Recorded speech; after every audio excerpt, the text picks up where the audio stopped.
त्याच्यावर महिलांवर लैंगिक शोषण आणि बलात्काराचा गुन्हा दाखल होऊन त्याला अटक करण्यात आली।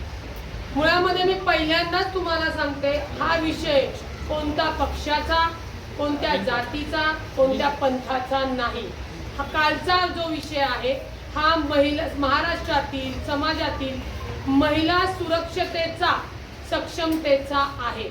कॅप्टन खरात हा जो काही भोंदू बाबांनी मंदिर करून तिथे जे काही विधी करून महिलांना त्यांच्या त्या समस्येतनं बाहेर काढण्यासाठी जो थोटान गोष्टी करत होता, त्याच्यामध्ये मला सांगायचं आहे की एक वर्षापूर्वी तिथले लोकल पत्रकार खबरदार म्हणून कुठला तरी पुढारी नावाचं आहे, त्यांनी याला वाचा फोडली होती, त्याच्यावर त्यांनी आक्षेप घेतले होते।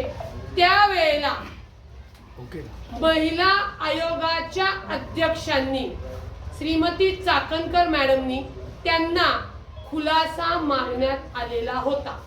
मला सांगा, एखाद्या ट्रस्टवर जर कोणी, तुम्ही पत्रकार आहात, तुम्ही लोकांनी जर त्याच्यावर आक्षेप घेतले किंवा काही गैरव्यवहार चालले, गैरकृत्य चालले असं सांगितल्यानंतर राज्य महिला आयोगाने त्या खबरदार पुढारीच्या संपादकाला त्याची अहवाल मागण्याचा किंवा माफी मागा म्हणून सांगण्याचा संबंध येतो कुठं?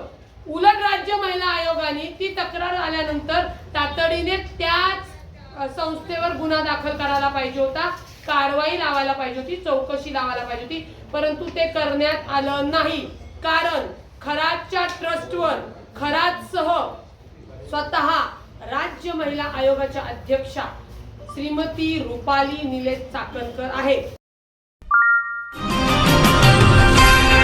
सर्जनशील न्यूज।